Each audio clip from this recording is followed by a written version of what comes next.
Bonjour tout le monde. Aujourd'hui, je suis en Beauce, accompagné de quelques-uns de nos candidats. À ma droite, Mario Fréchette, notre candidat dans Bellechasse, Les Aides-Chemins, Lévis. Aussi, à ma droite, Anthony Leclerc, candidat dans Louis-Saint-Laurent, Akiawanrak. Et à ma gauche, Vadhana Maole, candidat dans Louis-Hébert. Et Marek Spacek, candidat dans Mégantic-l'Érable-Lobinière. Comme vous savez, on est des candidats dans la plupart des comtés au Canada et au Québec, plus de 325 candidats. Donc, je suis bien heureux et bien fier d'eux. Ensemble, on fait la bataille qu'on doit faire pour retrouver notre pays. Je vais commencer ma déclaration en français d'abord et après ça en anglais. I will first make my declaration in French and then in English. Cette semaine, le président Trump a annoncé une série de tarifs sur les produits importés aux États-Unis en provenance d'une dizaine d'autres pays dans le monde. Le Canada et le Mexique n'ont pas été ciblés par ces tarifs. D'autres tarifs déjà prévus vont toutefois s'appliquer sur les exportations canadiennes vers les États-Unis. Des tarifs qui s'appliquent sur les voitures, l'acier, l'aluminium et tous les biens qui ne sont pas couverts par l'accord de libre-échange nord-américain. Mark Carney a déjà annoncé des tarifs de représailles sur les voitures importées des États-Unis qui permettront, selon lui, au gouvernement fédéral de récolter environ 8 milliards de dollars. Concrètement, il a donc annoncé qu'il va taxer les Canadiens pour 8 milliards de dollars et redonner cet argent en subvention aux gros constructeurs canadiens d'automobiles. Donc, il taxera les pauvres consommateurs pour donner aux riches entreprises du secteur de l'automobile. Du point de vue économique, c'est de la pure folie. Encore une fois, il faut bien comprendre un point fondamental. Lorsqu'un pays impose des tarifs sur des biens importés, ce n'est pas l'autre pays qui paie ces tarifs. Ce sont les consommateurs des pays qui les imposent. Évidemment, nos entreprises exportatrices sont négativement touchées par les tarifs que le président Trump impose aux produits canadiens. Tout le monde réagit de façon émotive et tout le monde dit, bien, il faut faire quelque chose. Nos politiciens, autant Pierre Poilievre que Mark Carney, exploitent ces émotions en disant qu'il faut aussi, nous, Canadiens, faire mal aux Américains, aux exportateurs américains, en réduisant leurs ventes ici au Canada.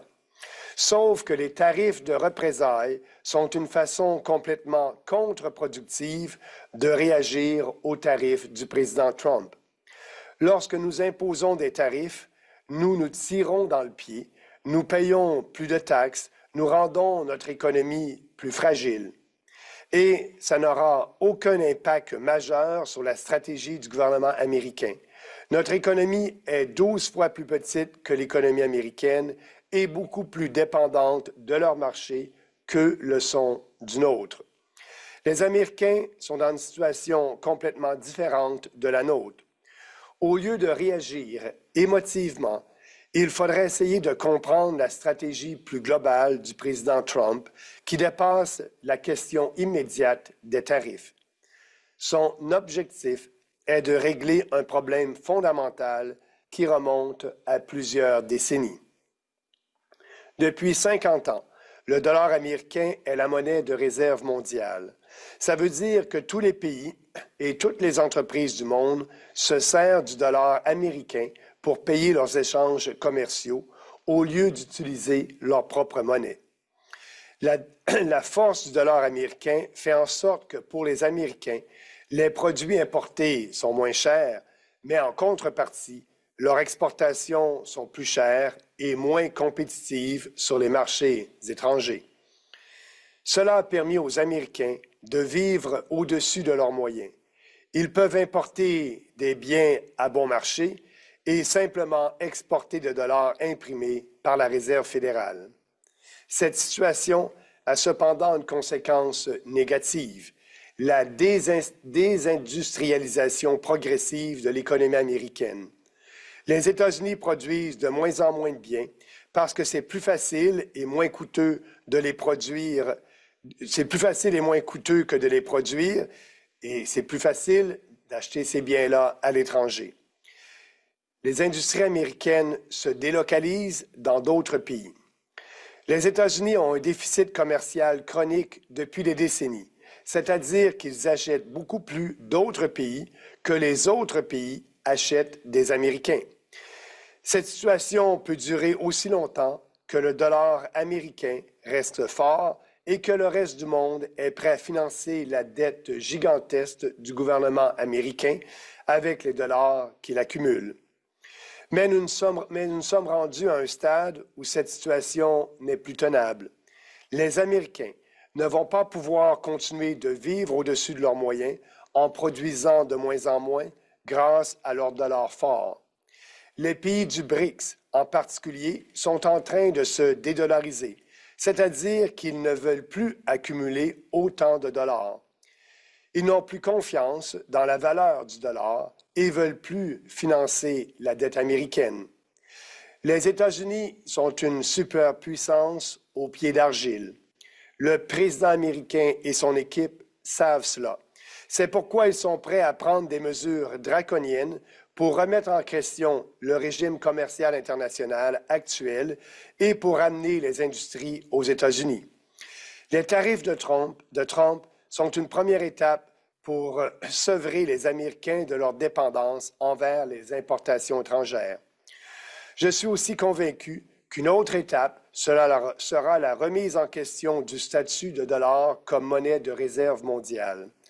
À mon avis, le président Trump souhaite un retour à une sorte d'étalon-or en remplaçant le dollar comme monnaie de réserve mondiale. Le dollar doit s'affaiblir pour que les exportations américaines deviennent plus compétitives et les importations plus chères. Le président Trump semble prêt à tout pour effectuer cette transition, au lieu de repousser les solutions à plus tard, comme l'ont fait tous les présidents américains depuis les années 70.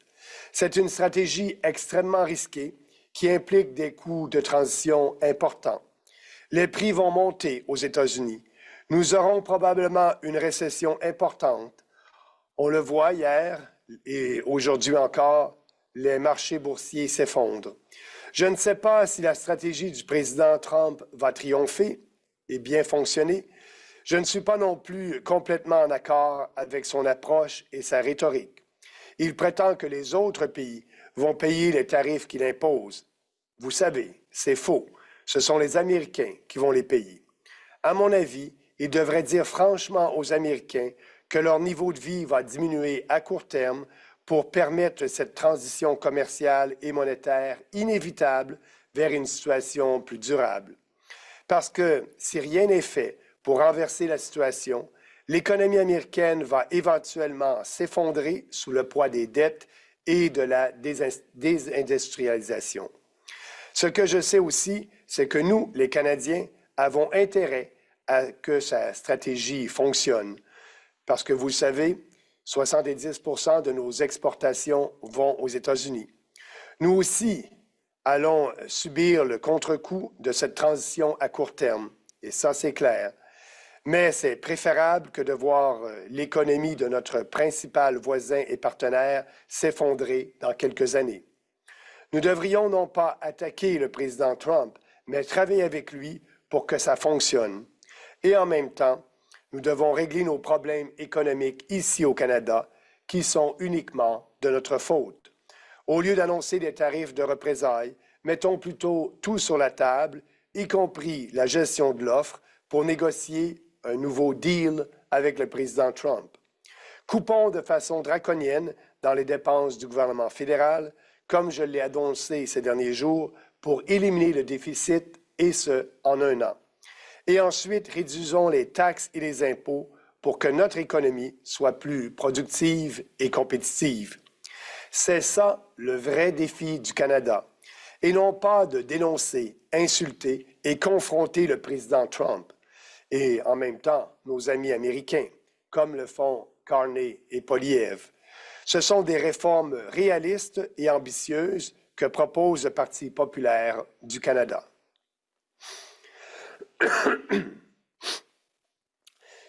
And now I will make my declaration in English.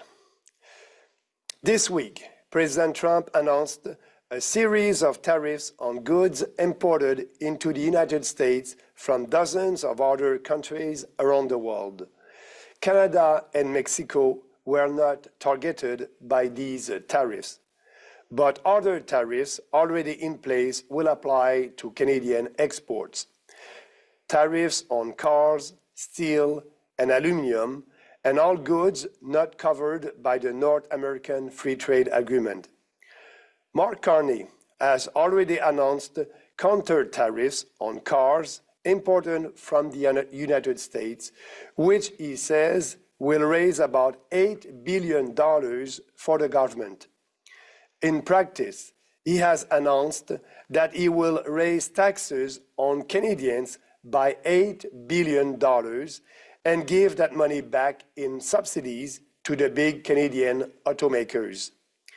From an economic point of view, it's pure madness. Once again, a fundamental point needs to be made. When one country imposes tariffs on imported goods, it is not the other country that pays those tariffs. They are imposed on the country's consumers. Of course, our exporting companies are negatively affected by President Trump's tariffs on Canadian products.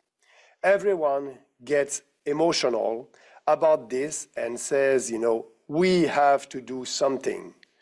Our politicians, both Pierre Poilievre and Mark Carney, are exploiting these emotions by saying that we must also hurt U.S. exporters by reducing their sales in Canada. Except that counter-tariffs are a completely counterproductive way of reacting to President Trump's tariffs. When we impose tariffs, we shoot ourselves in the foot. We pay more taxes. We make our economy more fragile. And it will have no impact on the strategy of the US government. Our economy is 12 times smaller than the US and much more dependent on their market than they are on ours. The Americans are in a completely different situation than we are. Instead of reacting emotionally, we should try to understand President Trump's larger strategy, which goes behind the immediate issue of tariffs.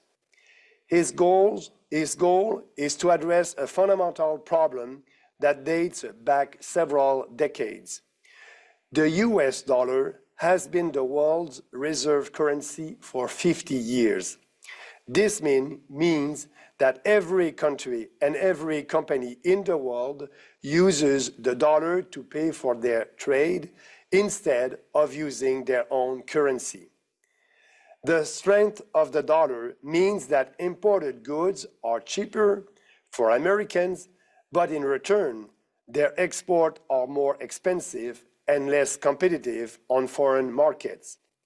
This has allowed the Americans to live beyond their means.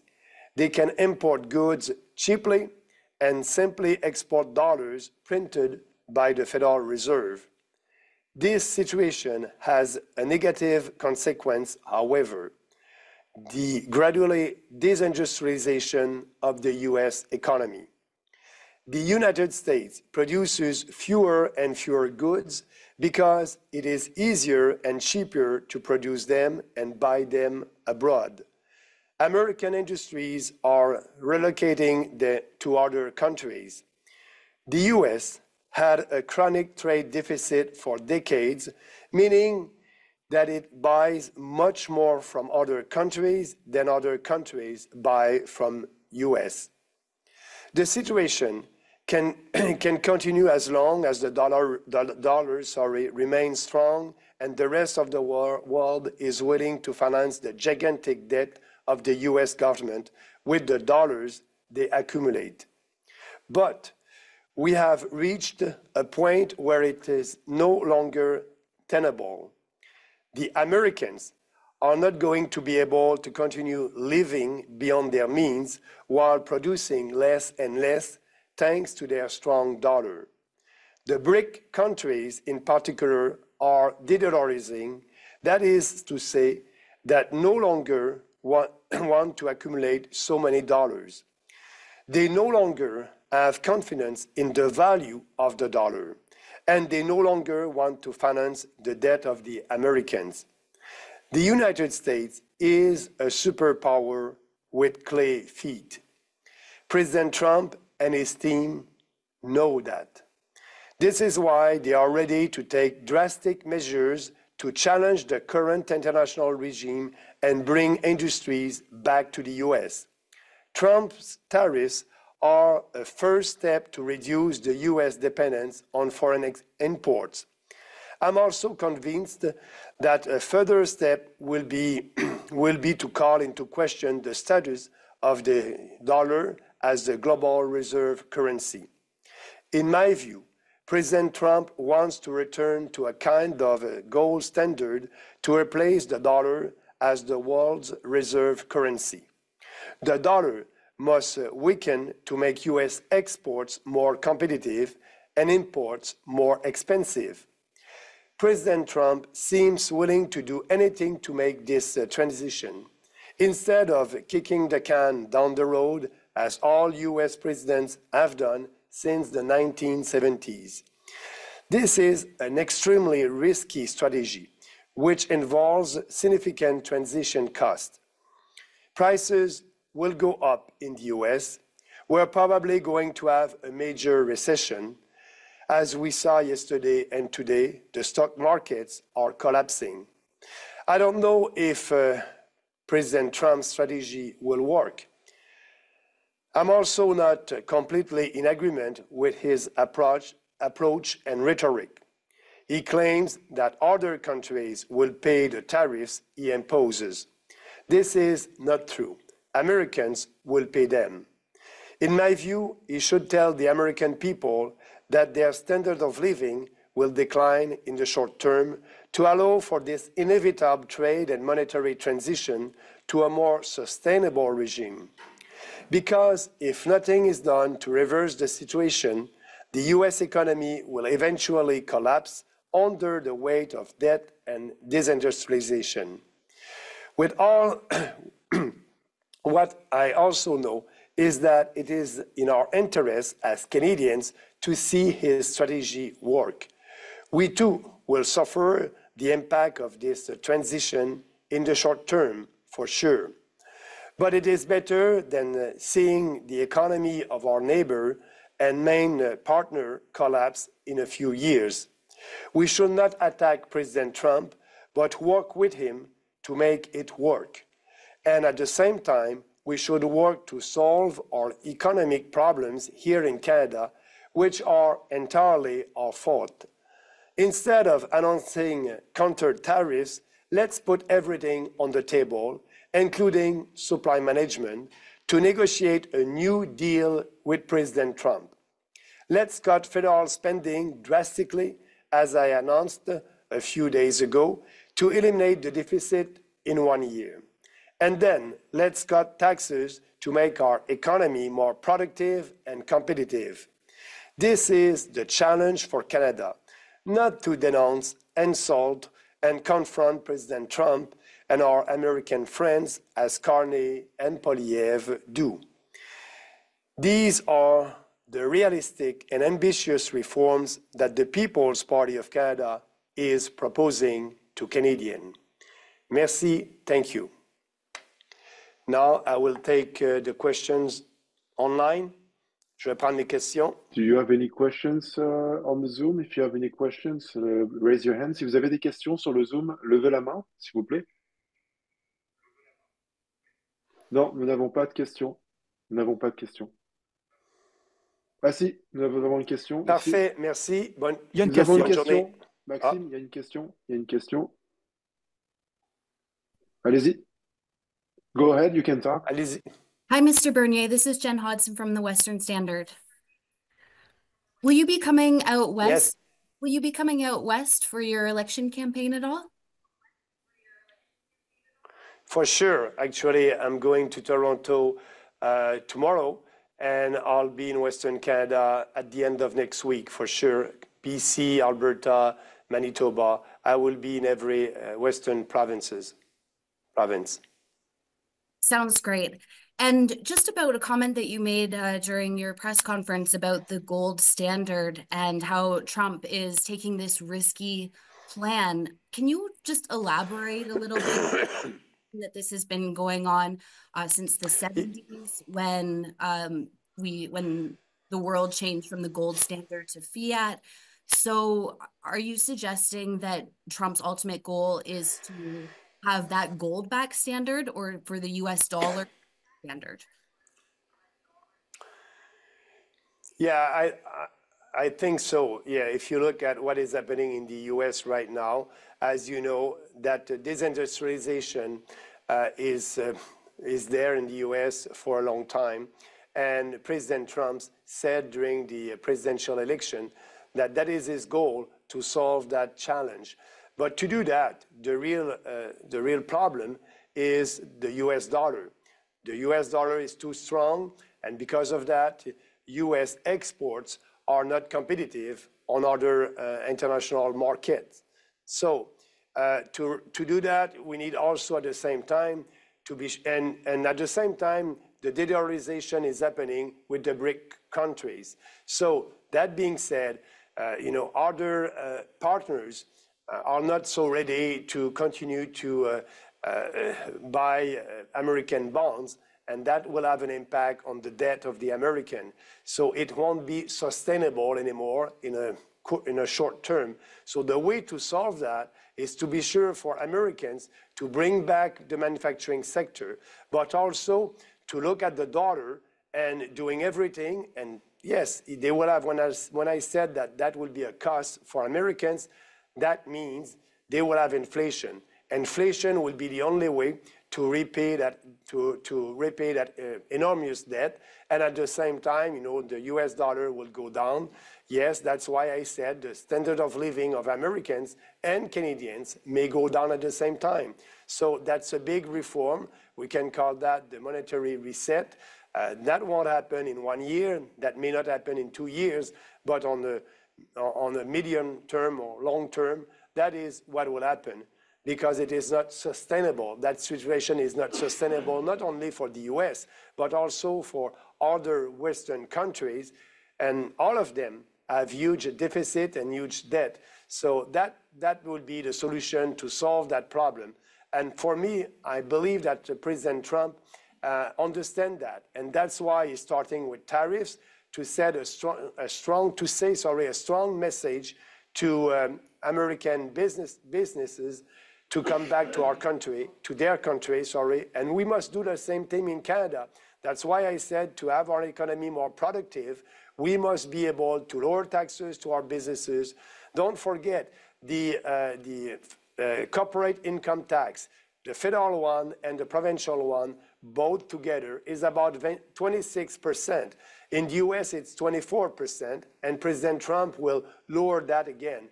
So if we want our businesses to stay competitive, we need to cut tax. And our plan is to have a flat tax on businesses.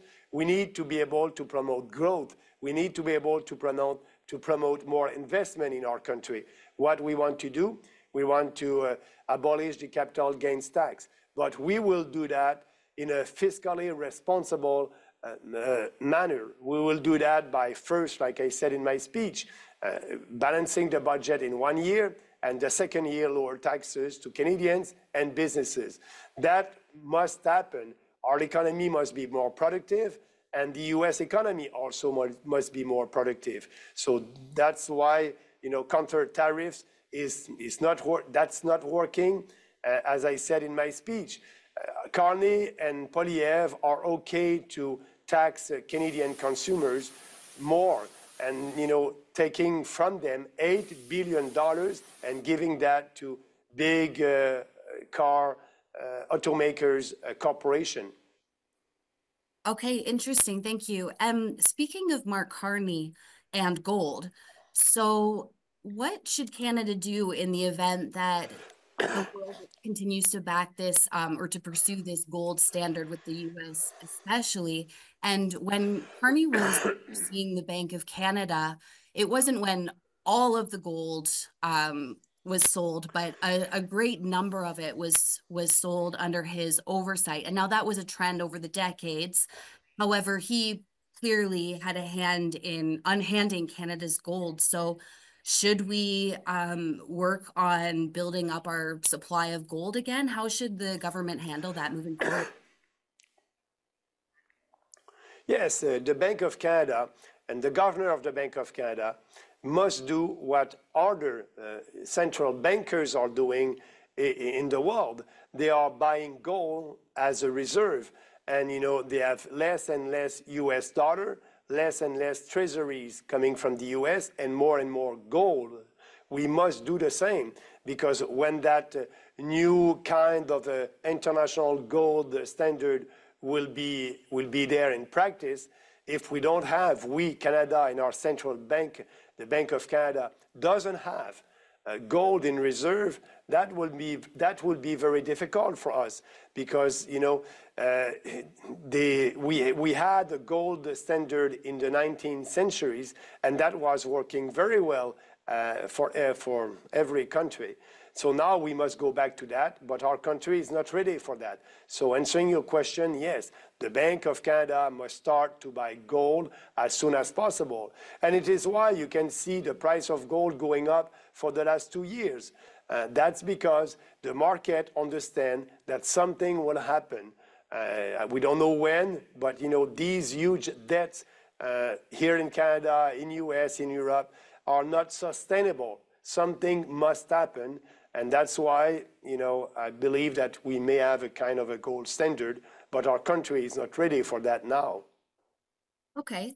And what does the PPC say about CBDCs, central bank digital currency? Yeah, we don't want that. We are against that. You know, we don't need that. The Bank of Canada is telling us that we need, you know, a CBDC. It will be more effective. It will be more productive. No, that's not true. We have all different means of payment, so we don't need a CBDC. People must be able, like usual, to use their debit card, their credit cards, or cash. So we are against that. Okay, thank you for taking my questions, Mr. Bernier. On a une autre question ici. Thank you. On a une autre question. Allez-y. Allez-y. Oui, bonjour, Gabriel Bélan de la presse. Bonjour, M. Bernier. Vous avez mentionné, il ne faut pas attaquer M. Trump, il faut travailler avec lui. Est-ce que vous m'entendez correctement? Attendez, oui. Oui, pas de problème. OK, allez-y, excusez. Travailler Oui, avec lui, oui. Oui, on doit travailler Allez-y. avec lui et non l'attaquer. Quand vous parlez de travailler avec lui, parlez-vous de renégocier immédiatement les accords de libre-échange et vous avez mentionné de se débarrasser de la gestion de l'offre. Quel genre de compromis seriez-vous prêt à faire pour justement s'entendre avec M. Trump? Bien, je le dis depuis le début de la campagne électorale, il faut mettre sur la table, il faut premièrement réouvrir l'entente de libre-échange qui devait être réouverte seulement en 2026. Il faut le faire immédiatement. Et lorsqu'on réouvre l'entente de libre-échange, il faut mettre tout sur la table. Le plus important est de mettre, oui, le système de gestion de l'offre. Le président Trump est sérieux par rapport à ça. Il a fait des tweets sur X plusieurs fois en critiquant notre système. Son secrétaire au commerce a fait la même chose. Et nous, on est prêts à le faire parce que ça va bénéficier aux consommateurs canadiens. Et les producteurs laitiers sont capables de s'en sortir si on leur donne une période de transition. Et moi, je trouve que Carney et Poilievre mentent aux producteurs laitiers lorsqu'ils disent que la gestion de l'offre n'est pas sur la table. On ne pourra pas avoir d'entente de libre-échange si on ne met pas la gestion de l'offre sur la table, si on n'abolit pas la gestion de l'offre. Et c'est une question bien simple. Est-ce qu'on veut sauver l'ensemble de l'économie canadienne ou on ne veut pas sauver l'ensemble de l'économie canadienne? Pour sauver l'ensemble de l'économie canadienne, il faut mettre la gestion de l'offre sur la table, sinon on n'aura pas d'entente. Et ici, en Beauce, les gens le comprennent parce que plus de 65 % de l'économie beauceronne est exportée vers les États-Unis. Donc moi, je veux sauver des emplois pour les travailleurs dans cette industrie-là et l'ensemble des travailleurs au Canada. Et pour ce faire, il faut mettre la gestion de l'offre sur la table et abolir ce système communiste dépassé qui n'est pas dans l'intérêt du Canada. Et pour terminer là-dessus, il faut savoir qu'on n'a pas été capable de signer l'entente de libre-échange avec l'Angleterre il y a quelques années parce que, justement, la gestion de l'offre, on n'a pas discuté de la gestion de l'offre et les Anglais voulaient nous exporter leur bon fromage Stilton. Puis donc, on n'a pas d'entente. C'est important, ça nuit au commerce international du Canada. Et maintenant, bien, je pense que certains producteurs laitiers le comprennent. J'ai rencontré quelques producteurs laitiers en Beauce qui nous disent qu'ils sont prêts à faire face aux Américains si on leur laisse une période de transition après avoir signé une nouvelle entente de libre-échange. J'ai une demande ici, la presse demande si vous pourriez faire cette annonce en anglais. Ce que vous venez de dire en anglais. Cette réponse, oui, cette réponse, pardon. Oui. Oui. Yes. Oui. I just had a question about what can we do to be sure that, you know, when I said we must work with President Trump, what can we do? What can we do, you know, not imposing any counter tariffs? This is not productive. This is, you know, a new tax on Canadians. What Carney just did this week, he decided to impose a new tax of $8 billion to Canadian consumers and to take that money to give that to big car automakers, so car producers. We need to stop that. No counter tariffs. Being sure to work very hard to have a more productive economy. To do that, we need to balance our budget as soon as possible in a year. And I said, you know, we can cut more than $60 billion in 1 year. We'll be able to have a surplus, and we'll be able, after that, to really lower taxes to businesses and also to Canadians, consumers. So we need to do that. And at the same time, we need to reopen that free trade agreement, not right now, not in 2026, sorry, but right now. We need to open that free trade agreement and put everything on the table, including the supply management system. If we don't put the supply management system on the table, if we don't abolish that cartel, we won't have a free trade agreement with the U.S.